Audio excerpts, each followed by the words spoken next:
all of a sudden, when you didn't have the lifestyle of college, the fraternities, the parties, the football games, the social activities, when it was just all of a sudden reduced to class, people started asking, what is college worth? My guest today is Will Bunch. Will is a Pulitzer-Prize-winning journalist. He is the national opinion columnist for the Philadelphia Inquirer and author of several books. His latest book is After the Ivory Tower Falls: How College Broke the American Dream and Blew Up Our Politics and How to Fix It. I recently sat down with Will and we tackled the big question of what and who is college even for. Will, thanks so much for coming on the show. I greatly appreciate it. I was looking forward to it since we spoke sometime last week, and thanks once again. Yeah, Charles, thanks so much for having me. It's a real pleasure to be on with you. Okay. The name of the book, folks, is After the Ivory Tower Falls: How College Broke the American Dream and Blew Up Our Politics and How to Fix It.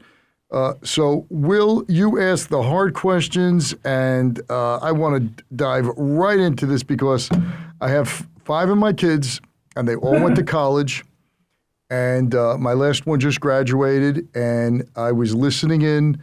I was more active than I was because it was over Zoom during COVID, and forget about just what was taught and the things were taught and what was said.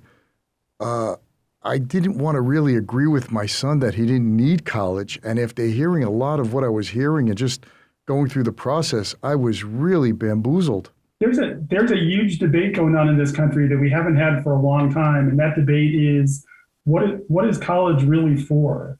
Why do we go to college? What do we actually learn there?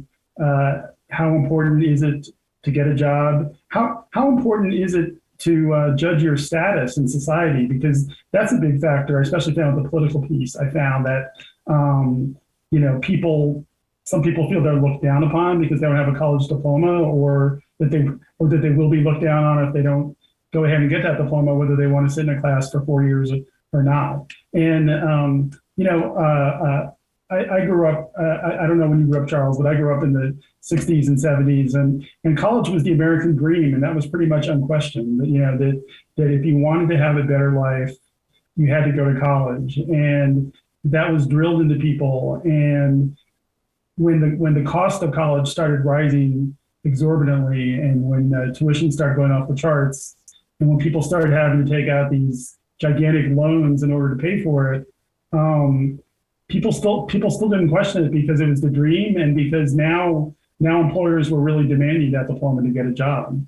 And so that's created a lot of the problems we have today, including, I guess, some of the problems you picked up on as a parent. Yeah, I want to tell you, I know some of my friends, they signed loans for their kids for hundreds of thousands of dollars that took no more than a few minutes. One of my friends said, I signed a $150,000 loan quicker than I've ever signed anything else, and it was the easiest thing in the world. And now my son is straddled with $150,000 of college debt.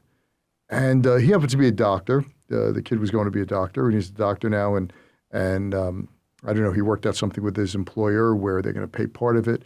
But my gosh, if you're majoring in social work or some profession that there's no way in hell you're ever going to make that money back, how do you get out from under that? Yeah, the thing is, if you're a middle class family in America, having that college diploma and having your kid go to college says something about who you are, about your moral values, and about your worth. And that's just drilled into families. And your doctor friend, for example, I'm sure he didn't really feel there were any other options. My kid is going to go to college because what's the alternative? The alternative is that people will think he's a failure. He might not do as well in the job market. So I'm going to have to take this gamble, right? I'm going to have to gamble $150,000 and just hope that when he comes out on the other side, he gets a job that he can easily pay that back without putting too much of a dent in his Yeah, lifestyle. well, he happened to become a doctor. The kid was going to medical school, so Yeah. that was a good risk reward ratio. He would have the earning capacity in order to pay this off. But if you're going Right. to be a master's of social work or a liberal arts, international liberal arts, which recently we hired someone who spent $1 zillion at NYU to become, I don't know what the hell an international liberal arts major is, but Right. whatever it was, NYU got $60,000 to $70,000 over 4 years in terms of tuition as well as room and board. But some of these professions, art history, philosophy, isn't Well, it? Isn't it? I think to me, a big worry though is what about the professions that don't pay as much as a doctor, but yet are important to society? I mean, the one that jumps to mind in particular is teacher, right? I mean, we have a huge shortage of teachers in this country right now. I mean, we can't train enough of them. But how are we going to convince people to get the kind of education that we know that they need? You need to be well educated to be a good teacher. Okay, you don't need to spend $70,000 in an Ivy League school. You could easily spend $5,000 to $7,000 at a state school. So tell me what the difference is. Absolutely. Public education has always been kind of the bedrock of the system. Charlie, we focus so much on the Ivies, and some of it's the media. A lot of people who work at the New York Times or the Washington Post went to Harvard or Yale, and they end up writing stories about what's happening at Harvard or Yale to show what's going on in college. But the reality is, the biggest number of people in higher education, of course, is in community college, 2-year schools. And above that is our state universities. Like here in Pennsylvania, where I live, we have the 14 university system, schools like Kutztown State, Westchester.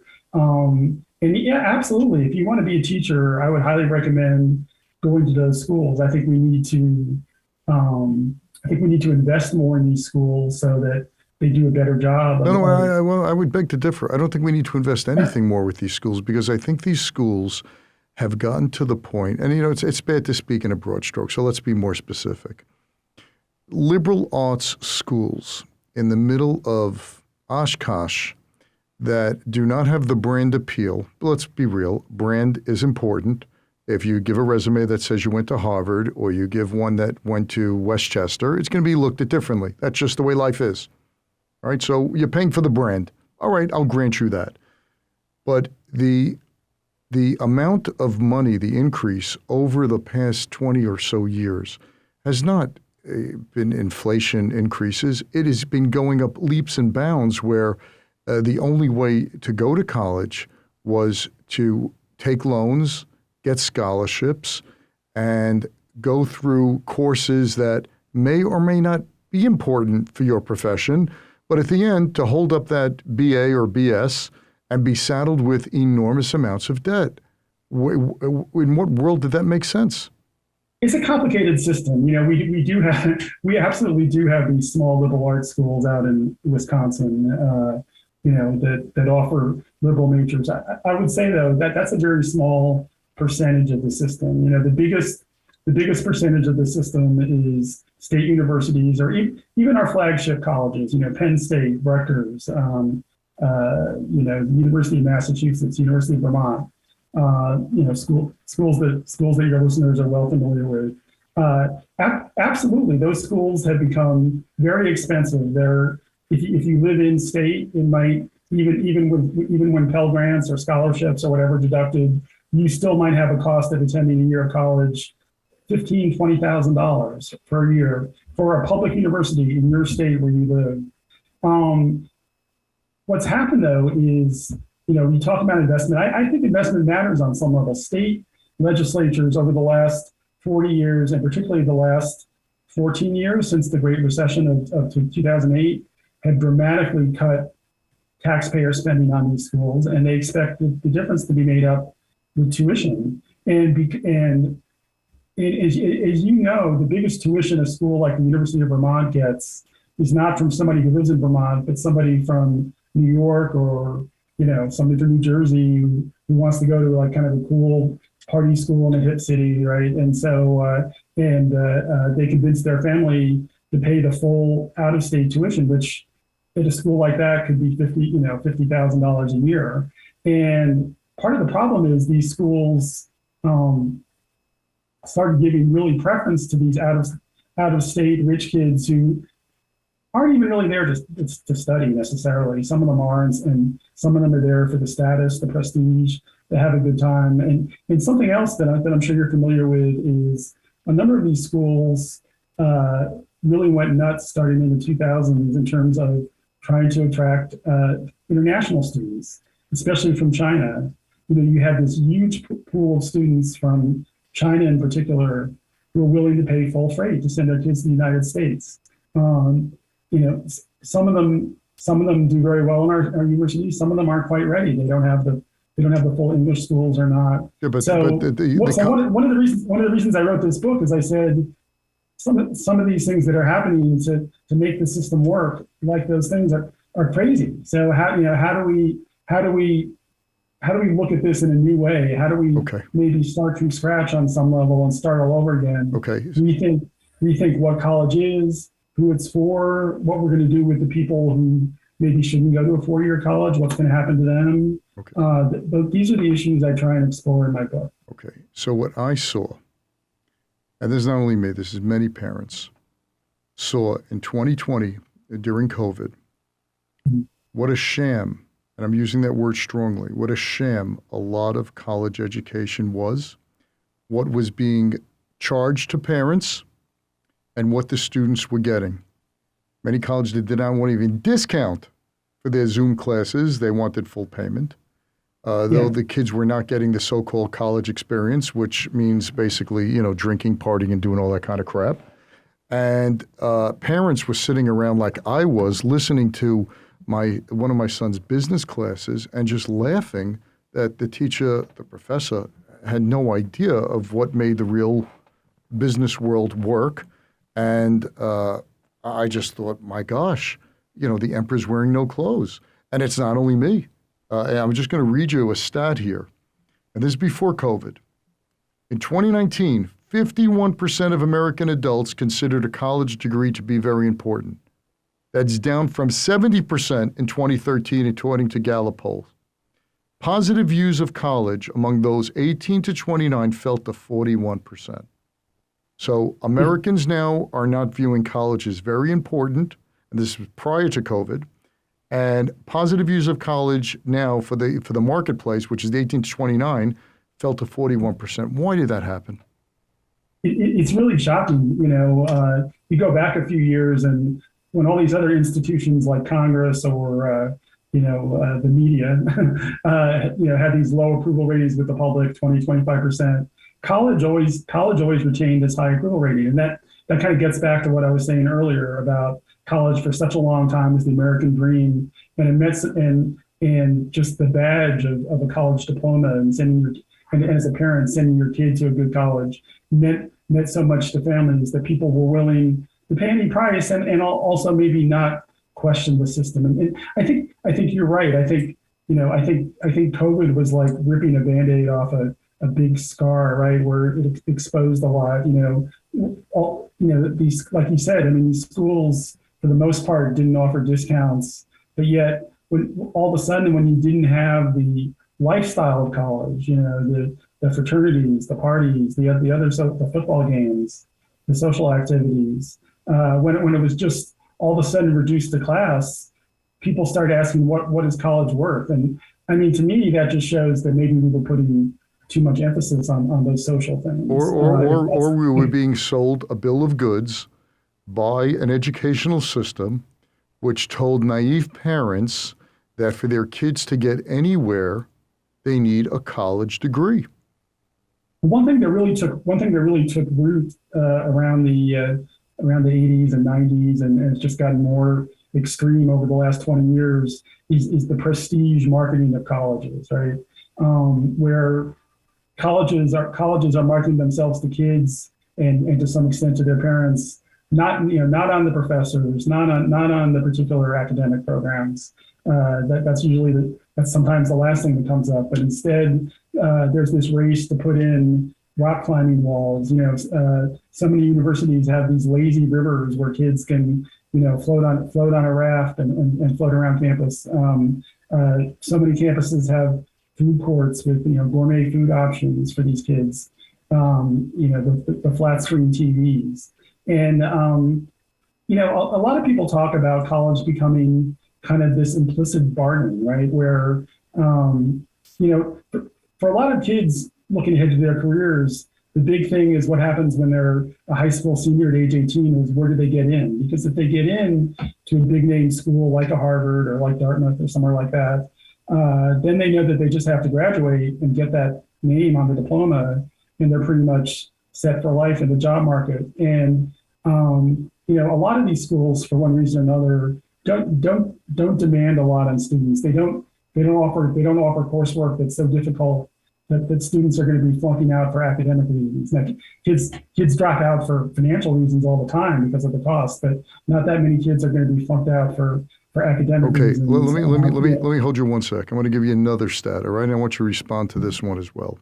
Sure. So basically, you're agreeing with me that college basically set up a fantastic front to get I want to say unsuspecting, to get kids to go to their schools that had really very little to do with academics in some cases.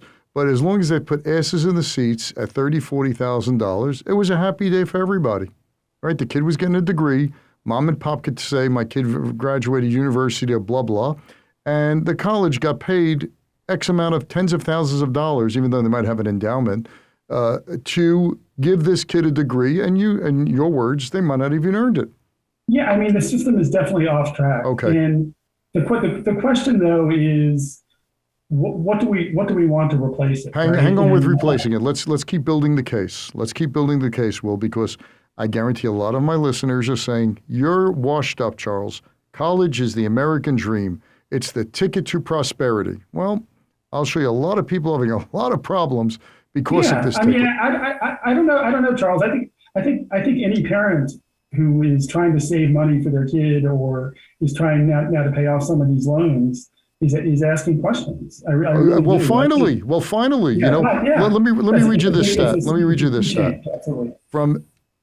This is from 19.6 million students enrolled in spring of 2011. Okay, that's 19.6, more than a decade ago. By 2019, that number fell to 17.5, so 2 million less enrolled in school 8 years later. The pandemic sped the decline. The number is now down to 16.2 by this spring, according to the National Student Clearinghouse. So we had 19.6, we're down to 16.2. So the marketplace ain't that stupid. They're getting the drift of this cost, and it's, Adam Smith's invisible hand in the capitalist society. You're figuring out that you're not getting the bang for the buck, because if it was, these numbers should be inverted, and it shouldn't be declining. Yeah, those numbers are real. There is absolutely a sea change in attitude that's taking place out there. And, everybody knew that enrollment was going to drop somewhat during the pandemic. And now the pandemic, it's not over, but in people's minds, people are acting as if the pandemic is over. And you would have expected enrollment to bounce back. But enrollment is down again this fall. And it's not because of COVID. It's because people are asking that basic question: is a 4-year degree worth it for my kid? Let me throw something else at you. Let me throw one more thing at you, and I'm going to give you the stage.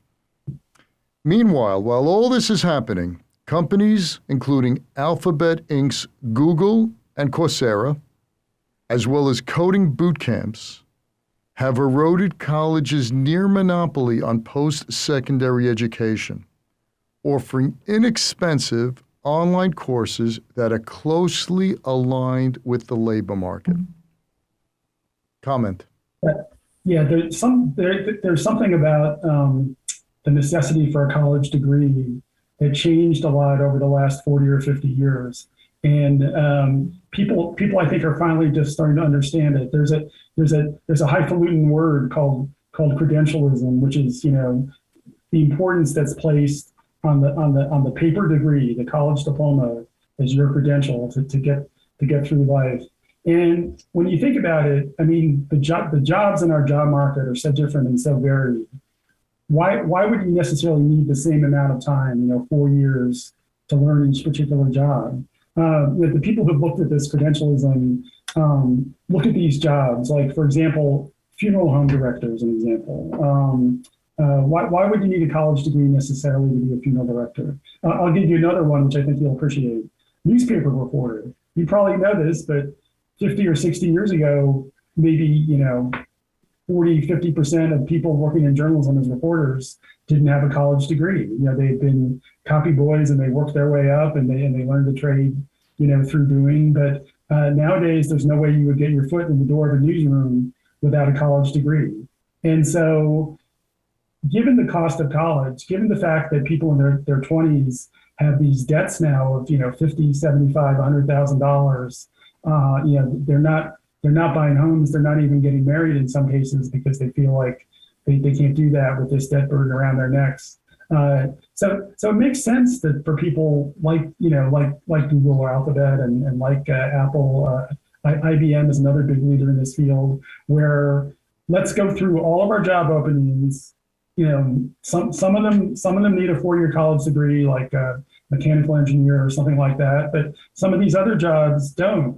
Especially in the high tech society, there's a lot of coding, IT type jobs that obviously require knowledge and skill, but not a 4-year bachelor's degree. I heard on one YouTube video I was watching, I forgot the exact name, I forgot the exact person, but something to the extent of, he was the head of a department at one of the big colleges. I forgot which one, in coding, in computer science, and he said that if I was starting a company, I wouldn't hire a kid from college with a coding degree with computer science. I'd hire someone who's been coding since they're 10 years old and don't have a degree. And this was the head of the department saying that. And I thought, I don't want to mention the college name because I might be wrong, but I found that astounding. Yeah, that is fascinating, and it's hard work to find a kid like that and recruit them, which is why a lot of companies fall back on these credentials like diplomas, because job recruiting is hard work, and just asking somebody where they went to college is a lot easier, right? So, but yeah, I think we finally, and maybe it was the pandemic, but I think we finally reached a tipping point where people are asking these questions about, is college right for me? And I think we need to change our ways of thinking about a lot of things, including, is American society going to be a meritocracy where the determination of who has merit and who doesn't is whether they have a college diploma? Well, it's been that way for the past 60 years or so, right? Yeah, and I know we talked about this in the pre-interview about not going off into politics, and I'm not going to do it now. But I will say, I will make one point about politics is when you look at the politics of resentment out there, people particularly in the working class, who are very angry about what's going on in this country, who are angry at certain types of professionals and managers, like people in the media, people who don't like college professors. And these are the people who I think who overwhelmingly voted for Donald Trump in 2016 and again in 2020. These are for the most part people without college diplomas and people who feel that they're being looked down on. No. Let me stop you. Not looked down on, being treated hostilely. CUNY, the City University of New York, where my kids went to, and we're Jewish and very pro-Israel, CUNY has turned into a hotbed of anti-Semitism and anti-Zionism. There's no difference between the two, but they're using that guise. And my kids were telling me when they were on college campus, they went to Brooklyn College, they kept their head down and keep walking when the Palestinians would be taunting and yelling and screaming and going in their class and saying anti-Semitic and anti-anything, family values, morals, to that extent. I said, what did you respond? He says, we didn't bother, because we'd be yelled down at by the professor as well as the other students. So they stayed silent. So college in a way, became a very hostile place for many people, especially a lot of Jewish people, as well as those who were conservative. So I wouldn't say just Donald Trump or that to that extent, but conservative and family values were being looked upon by this wokeism and this leftism that college universities have just basically grown like weeds. Here's my take on that, which is that diversity in college is so important, and the ability for any type of person, Jewish, Muslim, rich, poor, conservative, liberal, that the ability for any type of person to go onto a campus, to feel welcome, to feel that they can get something out of that experience, that they can learn, is just so important. And I feel that's why I think we need to be talking more about access to college, because to me, I follow this free speech debate, and I read these op-eds in the New York Times about wokeism, and I think, sometimes the individual cases they're writing about, they have a point, but I think there's a broader issue here, which is, we need to make college a place where anybody who wants that opportunity can have it, where people feel that we don't have people who feel that college isn't for them, that they're not shut out. These places in the Rust Belt or these rural areas, where you have lots of Trump supporters, you also have low rates of people going to college. And we need to figure out how to get back to where people feel welcome in college. But you keep saying the Rust Belt. CUNY, let me just say something back, because I just want to mention, because you mentioned CUNY. I mean, CUNY is just a fascinating case study over time, because as you well know, back around the time when we were young people, CUNY didn't have tuition. It was free for everybody. And it was also held up as a role model. New York City in particular was just this kind of rocket, this like slingshot that launched people from the lower middle class or the working class into a better life. You're from Brooklyn, right? Well, let me just tell you, CUNY, City University was considered back in the 40s and 50s as the poor man's Harvard. There were, I think, 8 or 10 Nobel Prize winners from there. One thing I mentioned in my book is you go back to the 1950s and you look at Central Brooklyn, and you look at just the names of the famous people who went to 4 or 5 high schools that are all adjacent to each other. James Madison and Midwood and all these high schools. Talking about Woody Allen, Barbra Streisand, Carole King, but Chuck Schumer, Bernie Sanders, God love him. Like you said, many Nobel Prize winners, scientists. They came from the public schools in Brooklyn, and many of them went to City University of New York or other schools that either were free or tuition was maybe $300 a semester, and so cost isn't the only factor, obviously, but we need to look at costs. We need to look at exclusivity, because I think if you deal with the cost factor or the admissions office making people feel that colleges aren't for them, you'll get more diverse student bodies. And you know what? If you have more diverse student bodies, wait. So you're telling me the problem here is diversity?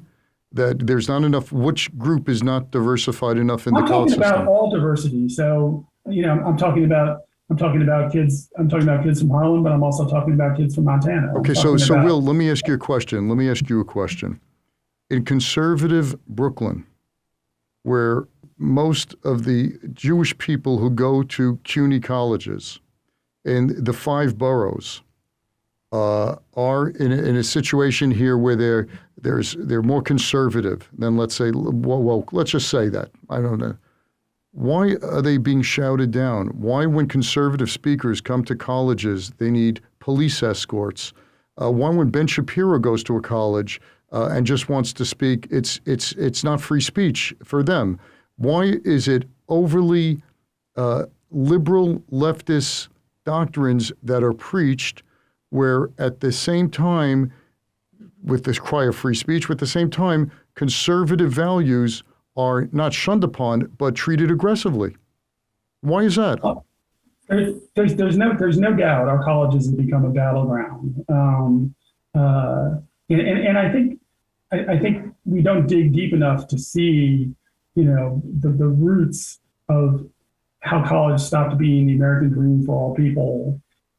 Caused, I think, is at the roots of a lot of our political bitterness and resentment. I think it's wrong when a conservative speaker is shouted down and not allowed to speak. I've written about that at Berkeley. I've written about the protests in the University of Missouri, and where you had this horrible scene where a journalism professor, her name was Click, I still remember Professor Click, told other journalists that the protest was a safe space and they couldn't cover it. Right.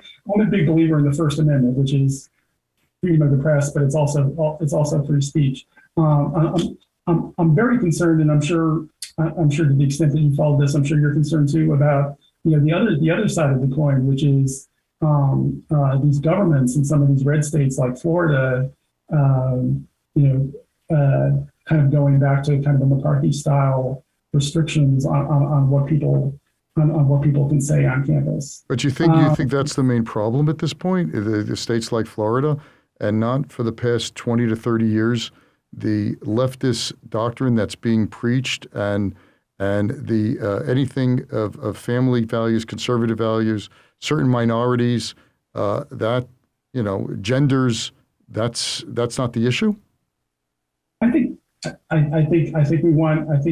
the bottom line is we want campuses that are open, where people feel free to speak. No, definitely mind. agree, Will. We're both on the same page there. I'm just saying the present situation now, you're basically, I don't know if you're saying this, and that's why I'm asking for a clarification. Is it the states like Florida, which you're saying is turning into McCarthyism, and I'll challenge you on that point in a minute, or is the basic problem of many of the issues that you just raised in the colleges you covered, like Berkeley and Missouri, where any type of speech other than approved speech by leftists and liberals is not tolerated? Which do you think is the bigger problem? I think honestly, we obsess a little bit too much on, these individual flare-ups and flaps, and we're not looking at the big picture. The big, it doesn't matter whether a college is banning speakers if you can't afford to go there. So wait, hang on a second. So let me take back the anti-Semitism that is a breeding ground in college universities. And I'm just using CUNY just as an example because basically, when you're going to frame it that way, any anti-Semitism is abhorrent, right? So any anti-Semitism, what? Of course, it's not even a matter for debate, really. But. So I'm looking here, and this is in New York. CUNY leadership has looked the other way. BDS movements, an adjunct professor at CUNY called to erase this filth called Jews. The school's faculty union adopted a harshly and ignorantly worded anti-Israel resolution just a few weeks ago. An anti-Semite was CUNY's law school's commencement speaker.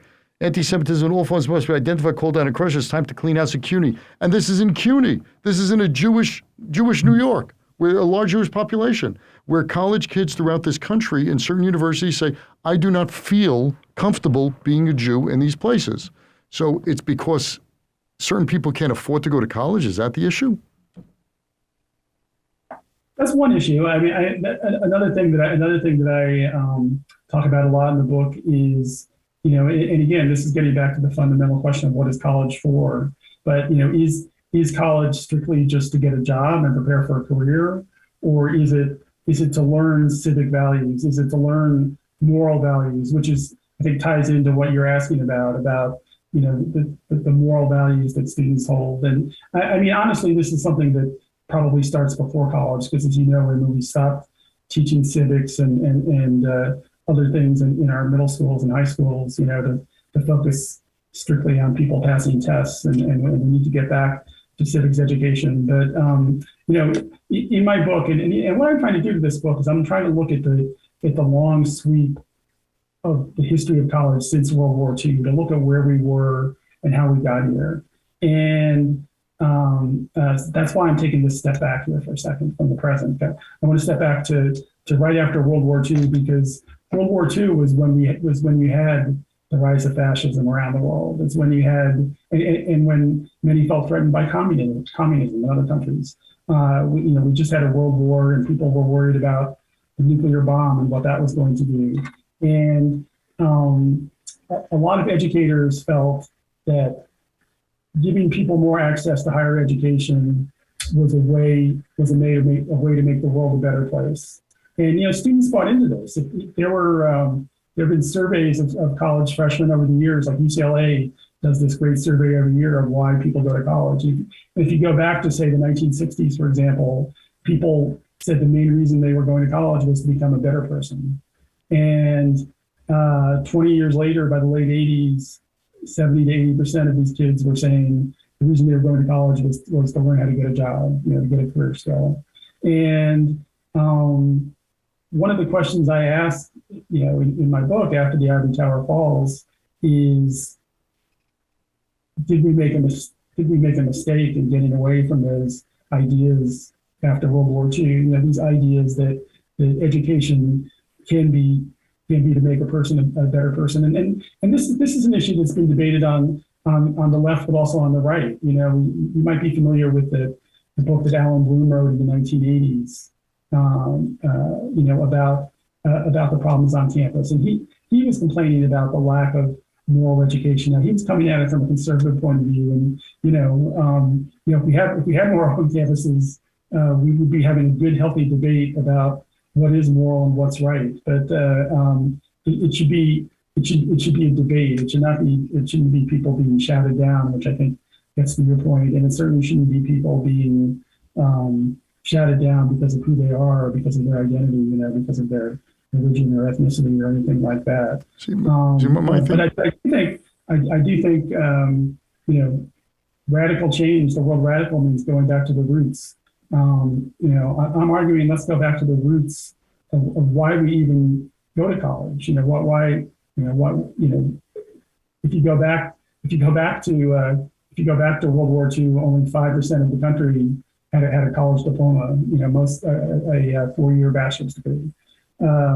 So now the number is 37%, and another 30% try to go to college and try and get a degree and don't make it because they can't afford it, or they drop out, or other things happen in life. And if we're going to send millions of our kids away for 2 years, 3 years, 4 years, what are they there to learn? But we're not doing that anymore. The trend is the other way. We're not sending our kids there. We dropped, 30% in the past several years, from 19 to 16 million. I don't know if the drop is that high. But you're right. You're right in the sense that the numbers are starting to turn around. So it's kind of why I'm glad I published this book when I did, because I've been thinking about these ideas for a long time. And I think honestly, if I'd written this book when I started thinking about college and how it affected people's politics and how it affected people's social status and how it affected people's views of other Americans. If I'd written this book 15 years ago, I don't think people were ready for it. But now, like you said, your friends and you yourself are asking the question: was college worth it? You did it. You sent your 5 kids to college. I sent my 2 kids to college. We did it because I think our generation, the baby boom, we grew up, that was just the expectation. And what I argue is, in the book, is that we kind of lose our young people at age 18. One thing we haven't talked a lot about in this interview, but is so important, is what does society owe to the 1/3 of these kids who are never going to set foot on a traditional college campus? Trade schools. First of all, we don't know them anything, right? We don't know them anything. America's built on opportunity and freedom, and you don't need college. You don't need for the opportunity to be there. We should have more. I would look at it this way. I think we've come to it's interesting that in American society how we come to a consensus on some ideas but not other ideas. Like think for a second about K through 12 education, right? nobody at this point, well, let me rephrase that. Most people at this point don't seriously question whether public education is a public good, that our tax Oh, wait, dollars. many people do. I've had many people on the show. More. Yeah, I was going to say on the far right, more and more people are questioning this, and maybe that's not a perfect example, but I would still say, I would say the vast majority of Americans believe that K through 12 is a public good. Okay, maybe, but we also have. And the reason for that, I'm not going to go too long on this, but just let me say quickly. I mean, the reason they think it's a public good, because if you go back to the Industrial Revolution, you needed that education through high school to come out and be a functioning adult, a functioning member of the workforce. And college at that time was felt maybe it was a luxury. Well, as you know, times have changed. We're in a knowledge economy. Most jobs require more skill today than the jobs of 100 years ago do. And like I argue in the book, we've also learned that college always has other benefits of making people into better citizens. So maybe in the past, but not. I think one thing too. Well, why can't we dream? Why can't we dream of, instead of cutting our young people off at age 18 and saying you're on your own? That story you told at the beginning about your friend making that $150,000 loan decision in a matter of seconds. That was a very powerful story, because that happens all over this country every day, is that people make these decisions about the rest of their lives when they're 18 years old, whether it's going to college or not going to college, or not going to trade school, or joining the army or whatever. And they may not be ready to make that decision. I actually have my closing riff in the book is a plea that I think the government should do a lot more to offer a gap year, universal civilian service. And when I say universal, not mandatory, because you and I both know how things are in this country right now. Nobody agrees to mandatory anything anymore, and that's just the way it is. But universal would be the incentives for taking this gap year would be considerable, and most people don't want to do this. I mean, imagine if you had public projects where all of a sudden these kids from rural West Virginia and kids from Long Island, are working together for a common project. That used to happen during wars, unfortunately. No, that happened during the drift, right? When you had a drift, you had that, right? Now you don't have anything. Right. And so this is kind of like a civilian draft, like I said, because we become such an individualistic society. It's hard to make something like this mandatory, like the military draft was. But I mean, you and I both see it. I mean, this is what we're talking about. What's happening in CUNY with people yelling at each other. How about incentivizing those gap kids to do civil service? National service, work in the Parks Department, just get everyone. You see the kid from I had on the show a few weeks ago, Rich Cohen, whose father was Herbie Cohen, the world's greatest negotiator. And it was a really great show. And he talked about Herbie Cohen was a Jewish kid from the Bronx. From Brooklyn, Bensonhurst rather, and he goes in World War II, and he joins, and he's bunking with soldiers from rural Alabama who never even saw big cities. Forget it. And this is the way everyone became friends, and everyone learned to work together, and that was the integration of society. Now we're so bifurcated. We don't even know what the people in the next town, what they think.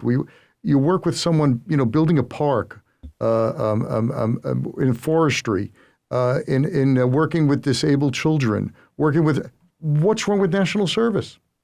I love it. I really, our current president Biden has talked about supporting this, but like a lot of things on his agenda, he hasn't gotten to it. I would say make this a priority, because we're living in a time where people are talking about the possibility of another civil war. Now, I'm not sure that's going to happen, but the idea that the fact that so many people are even talking about, is there going to be another civil war in this country? We've really reached a point where people need to learn how to reconnect, how to find each other, and like you said, how to know what's going on in the next town. And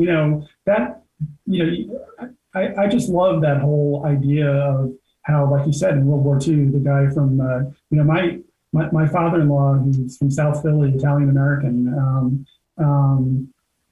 never would have left the city probably, but, he got drafted or he joined the military, excuse me, enlisted at the end of World War II and went off to Alabama and was based there and met people from all over the country before he went off to Berlin and was part of the occupation. And so many people had that experience. And when you think back, and yet this period after World War II and after Korea, after these two wars where people came home to their communities in the 50s, I'm not saying America was perfect. America had a lot of problems, but it was a time where there was much more of a sense of national purpose.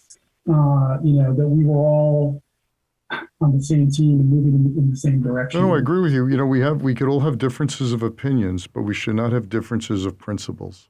Yeah. And that's what we've lost. Yeah. And as you mentioned, you'd be doing other stuff too. Trump made his famous comments about the wildfires out in California. It's like, oh, well, they need to be raking the forest. It's like, all right, well, let's get an army of 10,000 18-year-olds to go out there and rake the forest and help minimize these wildfires. I mean, I just think that would be fantastic. And would it be an expensive program? On some level, yes, but I mean, can we afford not to do it? The fact that we do such a bad job in helping our young people with this transition into adulthood has so many consequences. There've been studies now on what happens to the 18-year-olds who don't go to college, who become kind of lost in our economy. I don't know if you've heard about this phrase, deaths of despair, but these two Princeton economists have studied, and this is a big reason why the U.S. life expectancy is actually dropping instead of going up, is because so many first middle-aged and now even younger people, primarily in the working class, and to be honest, in the white working class for the most part, are succumbing to opioid abuse and dying of overdoses. The suicide rate has increased dramatically. Alcohol is also a major contributor to death, and we're losing these people, and we pay for that as a society, and we pay a lot, frankly, as taxpayers for that. We pay for the high rate of people in prisons. So why not make that investment a positive investment? I'd be the first. A national service for everyone 18 to 20. After you graduate high school, 2 years of national service, and you get your pick. We have pre-approved programs. There's structure. The kids learn skills. They learn, more importantly, to see other parts of the country and to see other people as people. And we're yeah. And something. Absolutely. I'm sorry, I didn't mean to interrupt, but I was just going to make one other point. Like you said, I mean, I don't know if it's feasible for 2 years or not, but let's say it was, and so now kids are 20, and now they're making that big decision about whether they want to go to an expensive college. They're more mature. They've been on their own. They have more context. They've seen the world. How the hell do you expect the kid? They know what they like to do, and they know what they don't like, and they know what they don't like. Whereas kids, my kids and maybe your kids, they didn't know when they were picking their majors when they were 18. They didn't know. I mean, they both. I'm lucky. My kids both have master's degrees now. They both are doing really interesting things, but they both had to do kind of 180s from when they were freshmen in college. Yeah, look, how do we expect 18-year-old kids without any knowledge of the world to make a decision and declare a major on something they wanted or think they want to devote their life to, and realize a year or two later, gosh, what a mistake that was. I took AP Chem in high school, and that was a choice. I still regret that first day I went into class, say, what the hell am I doing? There's no way I'm going into medicine. And after, I think it was 9:15, the class started 9, I realized I made a huge mistake. It's silly, but we make our kids, or we don't make our kids, we put our kids in a position where the opportunity is so great for them to fail by making them make lifelong decisions and now financial decisions based on colleges that, why are they picking this college? What's wrong with the state school? What's wrong with the city school? What's wrong with the community school? Not everyone needs to go to a 4-year college and put themselves in $200,000 debt. And our kids feel that stress, I mean. Oh, tell me about it. The depression is on the rise among 18 to 24-year-olds. Suicides problems with young people are off the charts. And I really think, this setup around college or not college, who has merit and who's worthless. And the fact, that's not to be decided for people at age 18. That's, we determine whether we have merit with our entire lives, not based on some decision we made when we're a senior in high school. Right. Outstanding, folks. Yeah. So. Yeah. No. Let's have the last word. Go ahead, Will. Oh yeah. So national service is just one of a number of ways in the book I talk about. We should just radically rethink, the American dream of college. It's not a fixed thing. Times have changed, and now we need to change what the ambitions and the goals are for our young people, and we can do that as a country. It involves some tough decisions. It may involve spending some money here and cutting some dollars there, but we need to make some of these tough decisions. Folks, the name of the book is After the Ivory Tower Falls: How College Broke the American Dream and Blew Up Our Politics, and How to Fix It, by Will Bunch. Will, I didn't mention that you are a Pulitzer-Prize winner. Wow. All right, fantastic, amazing, and you have a whole bunch of great books, folks. If you agree, disagree, whatever it might be, if you're still paying off college loans, this is a book that really should be read. And Will brings up a lot of great points. Doesn't have all the answers, but just bringing up these questions are really important. Will, thanks so much for being on the show. Greatly appreciate it. Well, Charlie, it was so much fun talking to you. Thanks for having me on. I really appreciated it. Thank you. Thanks for listening to this episode of The Charles Mizrahi Show. If you're a new listener, welcome. If you've been listening for a while, we're glad to have you back. Either way, we'd love to know what you think of the show. Please leave a review if you listen on Apple Podcasts. Reviews make it easier for others to find the show. You can also see the video of the interview on the Charles Mizrahi Show channel on YouTube.